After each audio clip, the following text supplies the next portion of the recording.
Hey folks, welcome into the BN Cubs Podcast. I'm Brett Taylor, joined by Michael Cerami. We are here to talk Cubs, thanks to our sponsors at Ankin Law, 3126 million, injury law made personal. I also want to thank our sponsors because they are hooking us up with an opportunity to have a great event in Wrigleyville this Saturday, May 17th at HVAC. It's there in Wrigleyville, great location. We are having an event upstairs. It's a free watch party. Hanging out before the game, watching the game. There'll be free food and drinks up until first pitch. You can show up 11 a.m. kicks off. Michael and I will be there having a good time. And so just RSVP if you want to come hang with us. And we look forward to seeing folks there. I look forward to seeing you there, Michael. I mean, I see you every week sort of in this medium, but we can't clink. We can't clink a beer right now. For sure. I think this is going to be our busiest event too. We've had a few of these, but this is by far the most RSVPs we've gotten. So I think it's going to be fun. It's going to be in Wrigleyville before Cubs-Sox. Like that's a no-brainer. You can't beat that. So even if you're going to the game, you should come by first. And if you don't have tickets to the game, like Brett said, we're going to give away a couple tickets to some people that are there. So, might get a chance to see Cubs-Sox, bleacher tickets. The powers that be were like, what kind of tickets should we buy? I was like, we're Bleacher Nation, right? So come on. Bleacher tickets. I actually prefer the bleachers too. It's not just like a gimmick. I think it's the best place to sit and watch a game. Yeah, I probably do. I would say about 9-1 bleachers and then bowl. Sometimes I do the bowl if that's just where there are tickets or if I've got friends sitting there. But generally speaking, that movability in the bleachers where I can sort of, I don't know, I just feel more free to interact with folks in the bleachers than in the bowl. And let me ask you this though. I was planning to go with my son. He's going to be 3. Is the bleachers? Listen, I don't think it's too crazy, but like I rather go there with him. But do you think do I have to sit in the bowl? Well, so there's a couple ways to think about it. One, it's not as crazy as it used to be. There was a time 5+ years ago where you just would not take a kid out there because it was just not as kid friendly. It's not like that anymore. I would say it depends on how portable the kid is because there will be a lot of up, down, moving around. Yeah. That's just kind of the nature of it out there. So like when I have taken my son and he's a little older, I generally prefer to sit in the bowl because then we have our seats. He knows where we're going to be. It's a little more settled.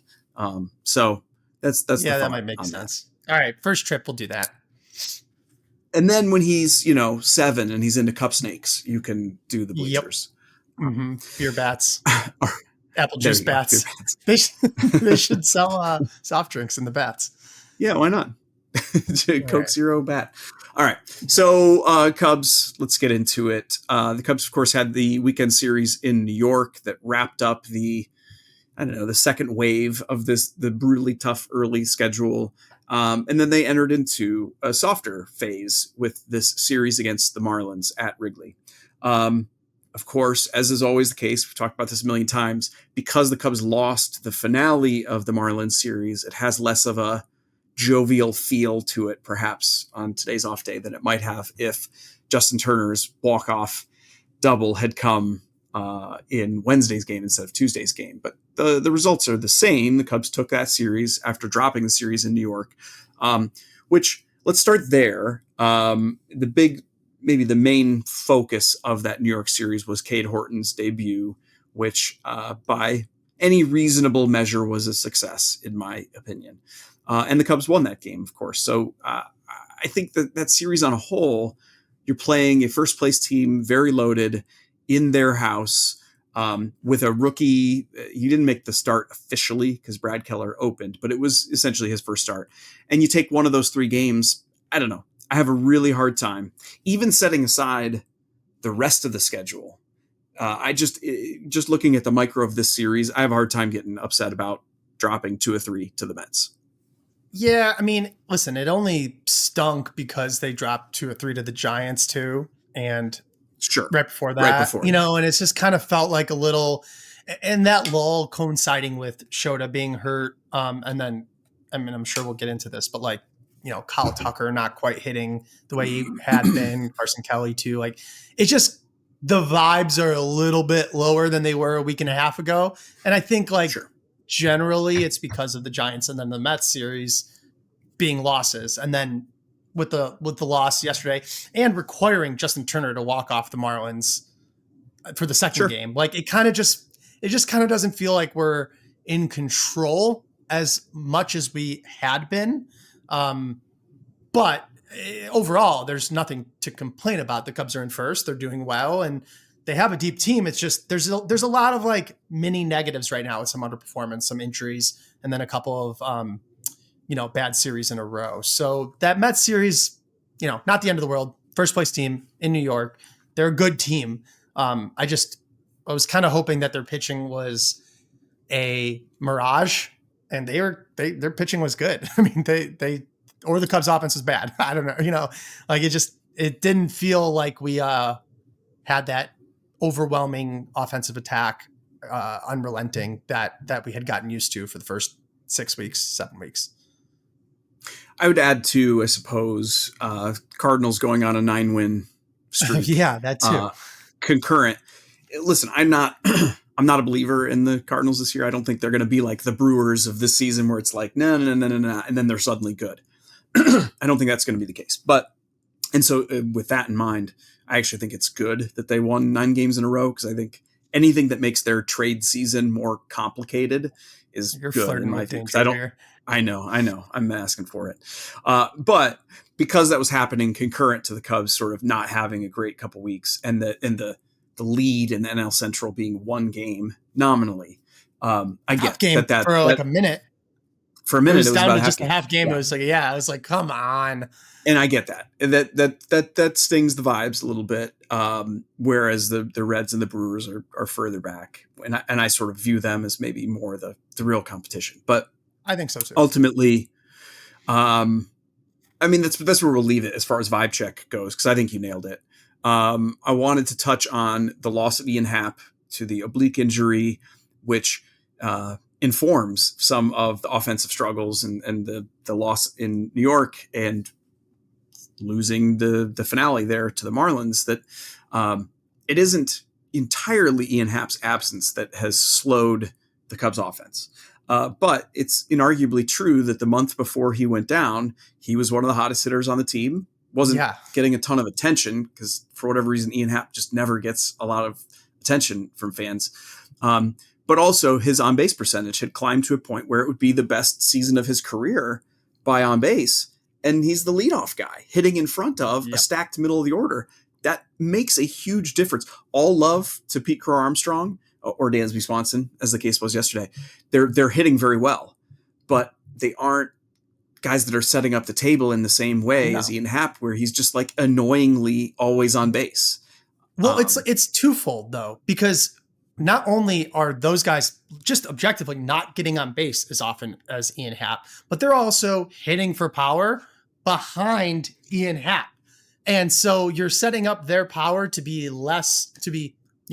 relatively less utilized because you're not behind guys that are getting on base. You're in front of them when PCA is leading off or when Dansby is leading off. And just to really drive it home, I mean, before he got injured and went on the IL, 364 OBP and a 116 weighted runs created plus, which is like the OBP is higher. That 116 to 120 range is like where Ian Happ is every year. So he had already gotten full season consistent to his place. But since April 12th, so almost a full month, he had been slashing 323, 413, 462, getting on base 413.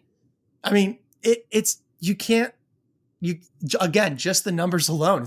It doesn't matter who's sitting there. Almost certainly he's not going to get on base at that clip.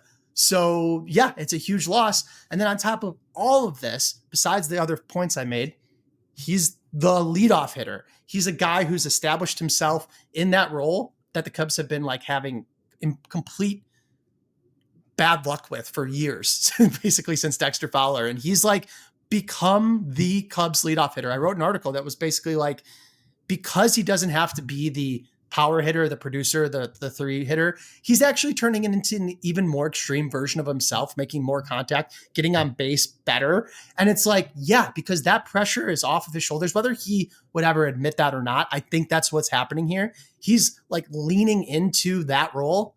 And so you're losing that. you're losing the stability, you're losing the on-base percentage in front of sluggers, and then you're moving a couple of the guys who are hitting a lot of homers to the top of the order, mostly PCA, but again, yesterday was Dansby, instead of behind guys who get on base a lot. So the overall loss there is pretty significant. The only good news is that he seems to think he'll be back on Tuesday, which is, 5 days from now. So it's not, or whatever, how many days? Yeah, I think 5 days from now. So that's not terrible, but it sucks in the meantime, especially when you're already missing Steele, Imanaga, Javier Assad, Ryan Brazier, like a bunch of other key contributors. So it's a bit of a stinging loss, Yeah. And it, teams have to weather this kind of stuff. And so whatever, you accept it as part of the deal, but that doesn't mean you ignore it when it causes a week of potential offensive impact. Now, that said, the Cubs are particularly well positioned to weather some blows to their positional group, particularly in the outfield. How they chose to do so this time was by bringing up vaunted catching /DH prospect Moises Ballesteros to take Happ's place by way of moving Seiya Suzuki to left field and Ballesteros as the DH. Well, two things on that.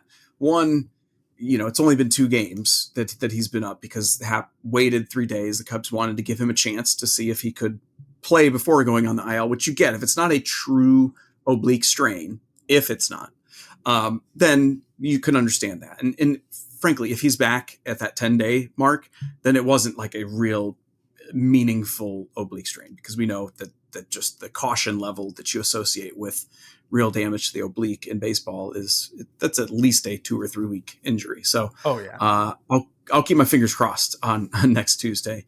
But in the interim, so the Cubs were essentially playing shorthanded for that Mets series, the bulk of it, and the first Marlins game. And then you got Ballesteros come up DHing in the first game, but then he didn't. Last night, Cubs were facing a lefty. Okay, I guess. Carson Kelly. And Justin Turner was the hero, so you knew he was going to get that start. He had been Counsell was phasing him out a little bit. Yeah, he certainly was. But indirectly, No, I mean, it was pretty much a 1-to-1 Carson Kelly DHing instead of Ballesteros. I'm with you. But I don't think they're going to play Ballesteros at first base, realistically. And so that would be the indirect, if they had otherwise thought of playing Ballesteros at first.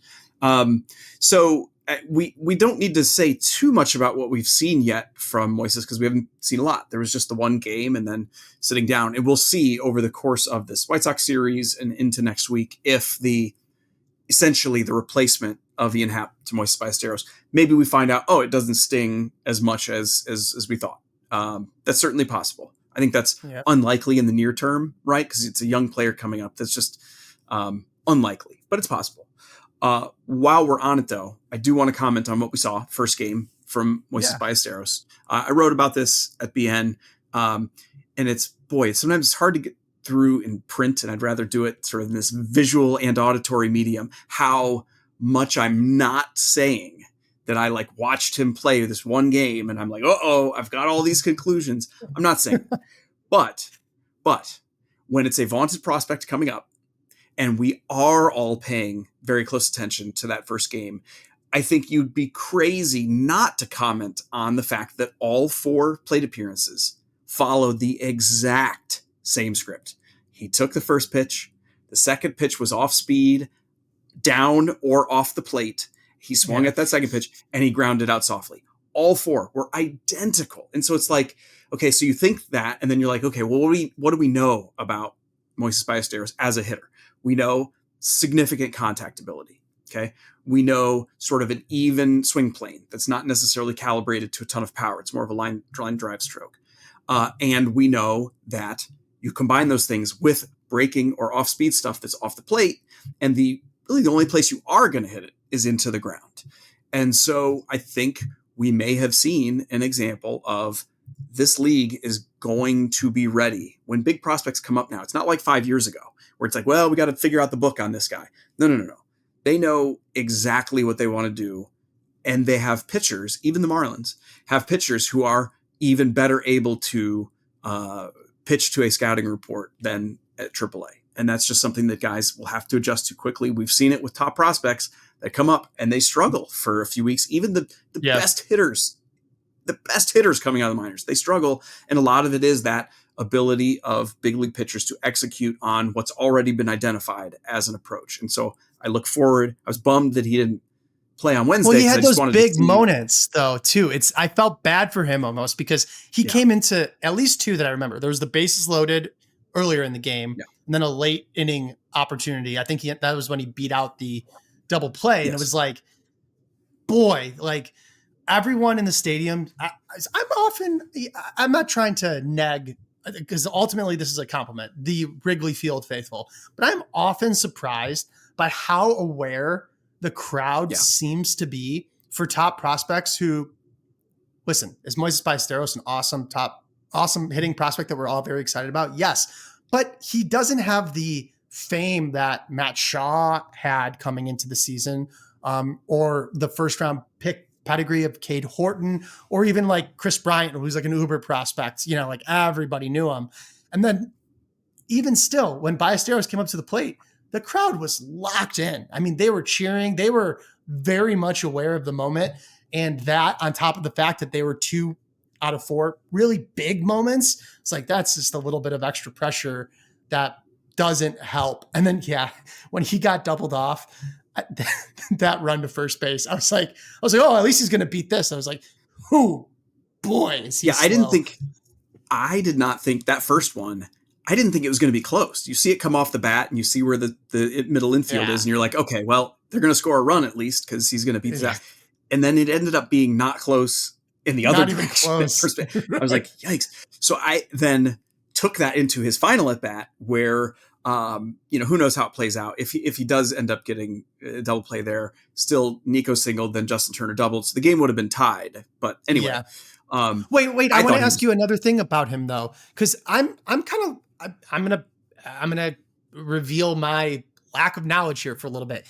I know Ballesteros isn't the power hitting prospect that you might imagine he would be, but I am a little surprised by the general conversation, even from his teammates. They asked Cade Horton about him and about being like a guy who's going to make a lot of contact and hit a lot of doubles. And I was like, are we really thinking about him as a guy like, or even so like, he's like 15 to 20 homers, not 25 to 30. I think in my head, I was categorizing him as more of a in his peak and everything goes right, 25 to 30 home run guy, not 15 to 20 with 40 doubles. Incredibly valuable. Love that he's can make contact and stuff. But can you talk to me about Ballesteros, the not slugger, not power?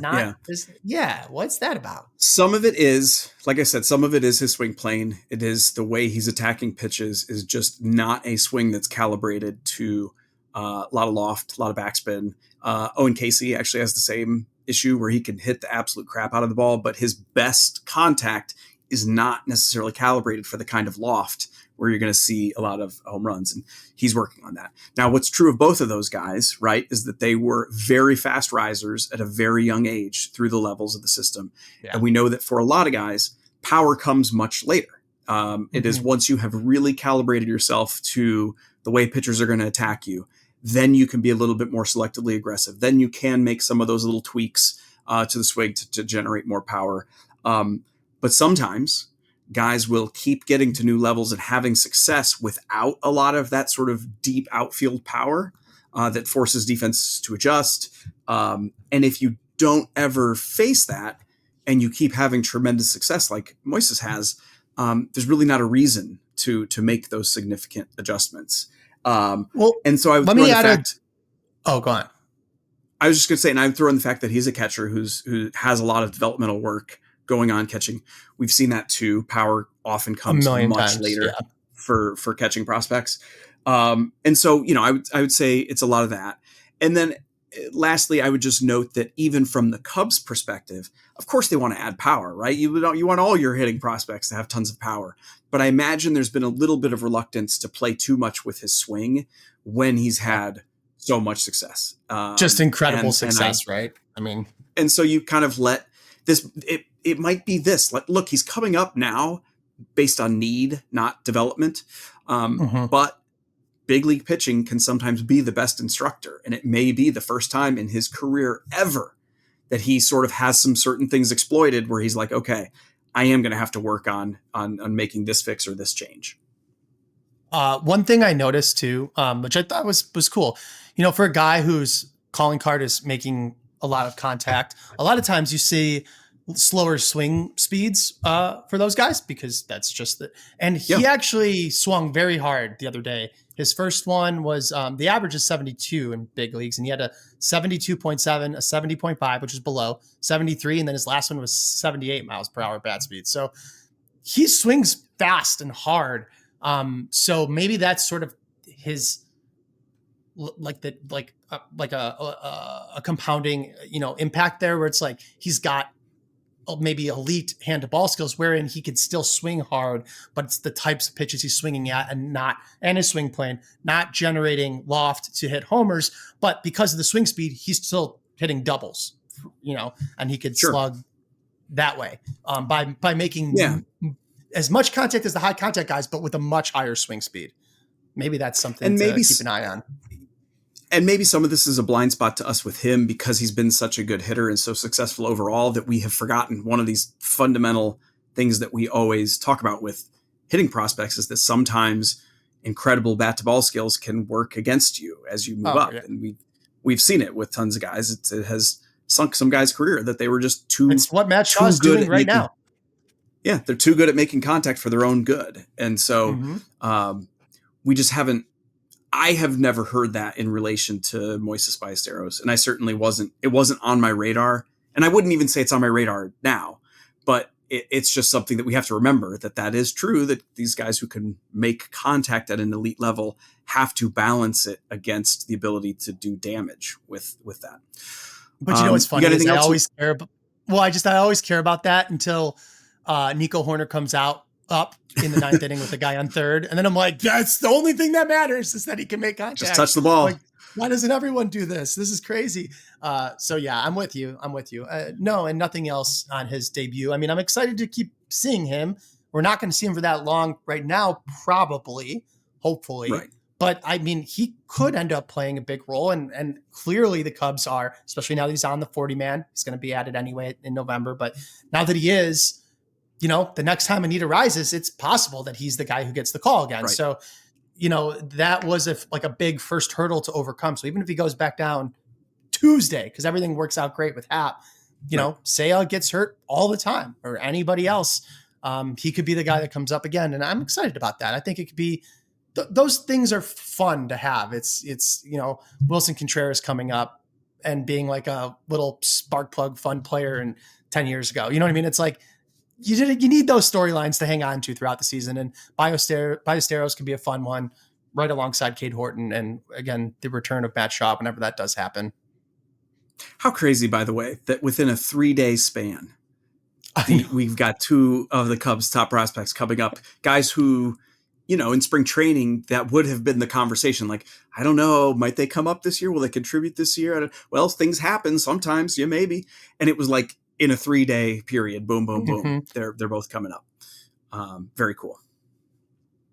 This actually leads right into our game. Do you want to do that now? Because this is like a perfect. Yeah, go ahead. I was trying to think. The only thing I don't want to leave dangling because we mentioned it at the start of the pod and people might be thinking it. Oh. Yes, we have noticed Kyle Tucker and Carson Kelly. Yeah, let's do that. Sort of dipped a bit in their offensive production over it actually goes back quite a bit further than I think some folks realize. It's about a month for each of them where Carson Kelly's been about an average hitter overall, which again, that's great for that's great. Yeah, it's just not very actually doesn't bother me at all.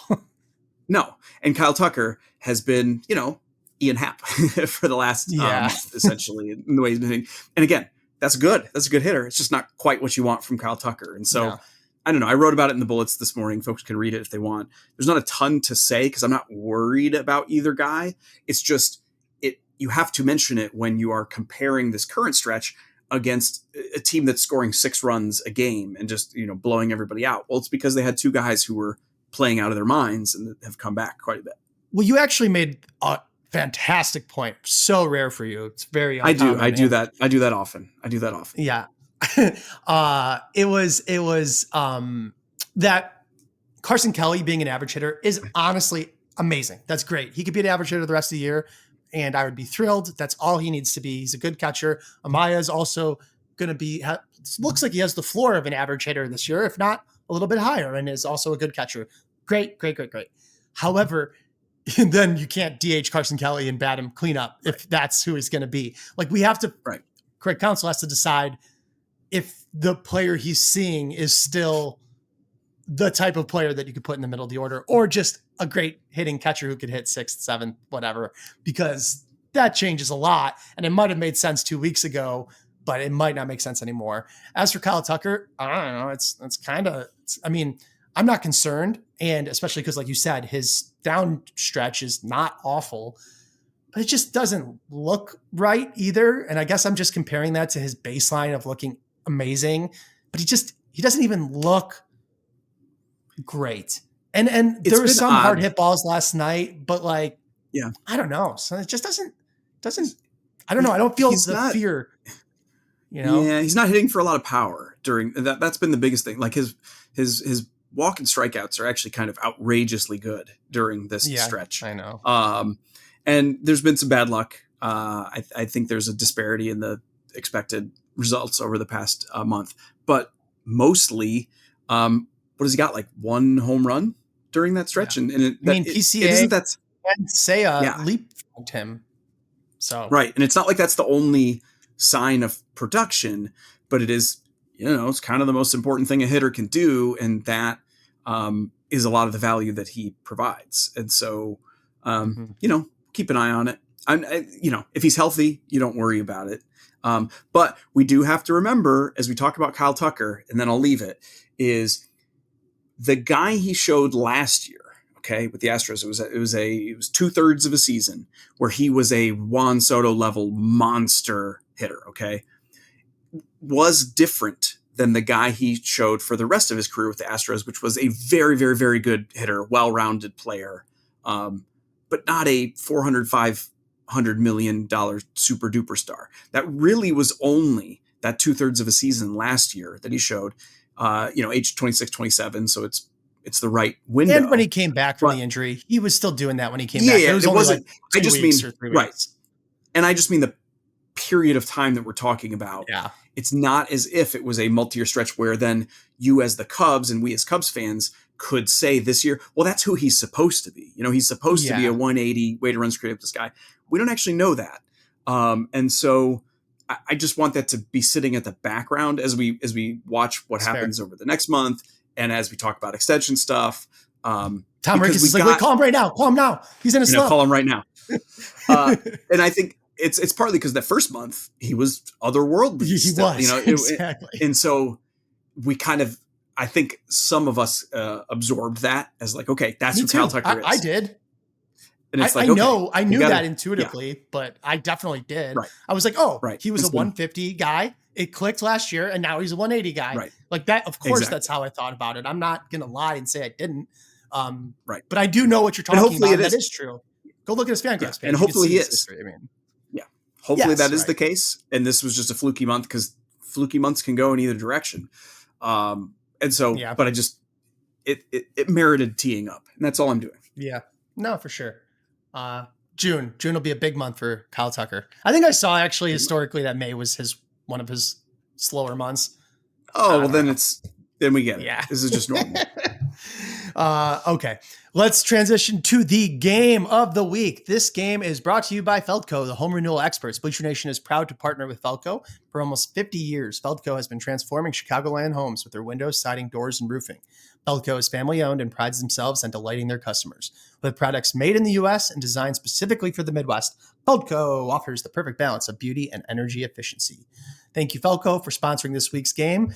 This week's game is going to be a sort of guessing game for you, which will be fun. It's not going to be terribly hard. I'm going to give you some clues, and you can guess along the way.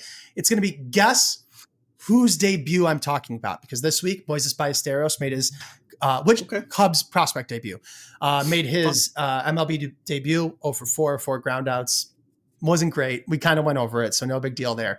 So I'm going to give you like one clue at a time, and you're going to have to guess which Cubs prospect debut I'm talking about. Okay. Understand? I love it. Okay. I love it. Yep. You could guess after each clue, or you could just be like, okay, next clue. You don't have to guess 100 times. But because I sort of realized afterwards, I went in chronological order when I was in my mind. I want you to give me a number between 1 through 7, and I'm going to pick that one on my list, and we'll do a few of these, All right. So just 4. so I don't go in the same order. 4. Okay. All right. This player, I'm going to give you the first clue. His debut came against the Cincinnati Reds. Kyle Hendricks. Nope. He hit a home run in his first MLB at bat.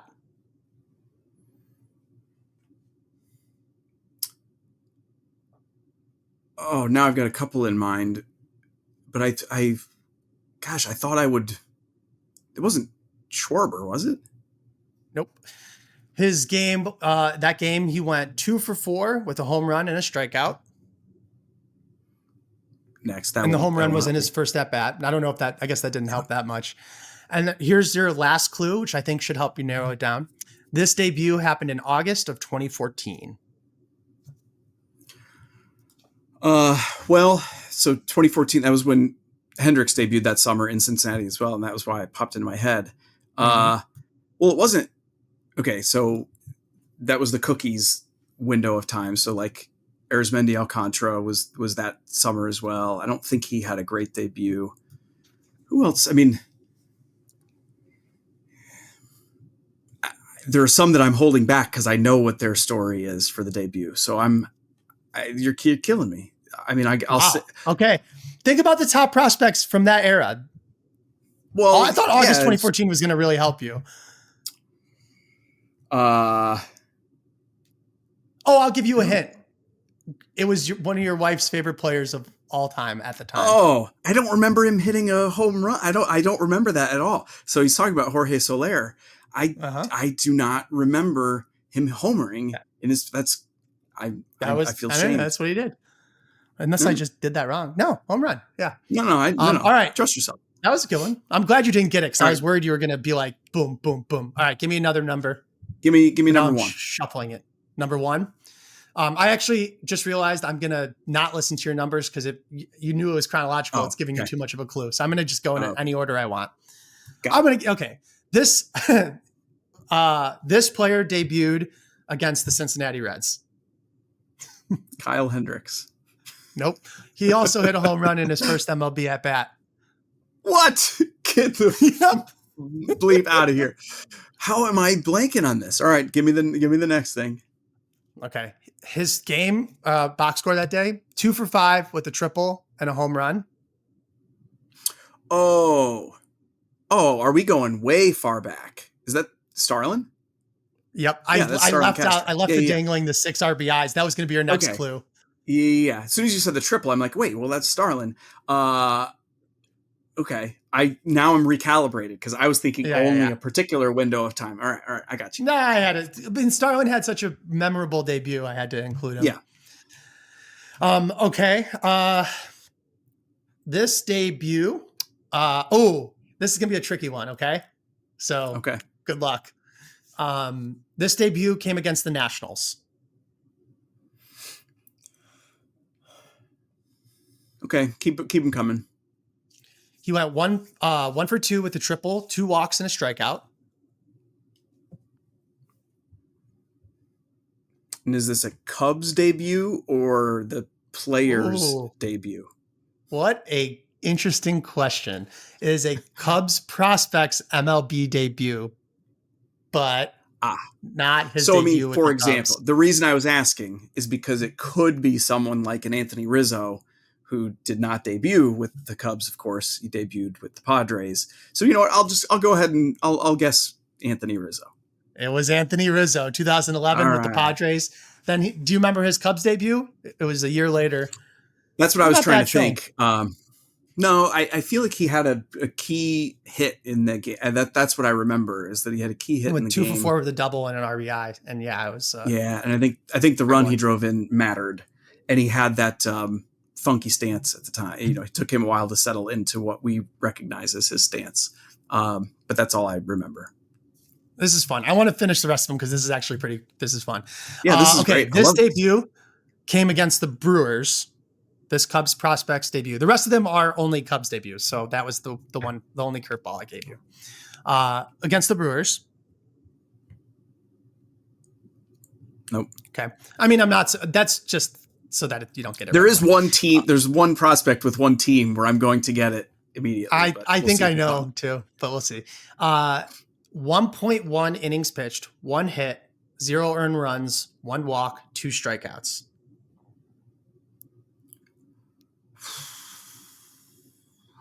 And it was a Cubs prospect. Mm-hmm. So he potentially came up in relief, but you wouldn't be doing this unless it was someone notable. I mean, what's hard is the Cubs, of course, have not had many pitching prospects during this period of time that were notable. Keep going. Okay. He wound up making 9 starts that year that he debuted. So you are on the right track. Oh, so it could be Justin Steele. It is Justin Steele in April 2021, and he made 24 starts the following season. That's good. Okay. That's good. I actually think the last. Well, let's go. Let's do one more hard one because I want to see if you can get this one, and then I think the last 2 are going to be good. This debut came against the Pirates. I'm going to skip ahead to the next one unless you have it. Okay. No. 5 innings pitched, 2 hits, 1 earned run, 1 walk, 9 strikeouts in his MLB debut against the Pirates. I didn't remember it being this good.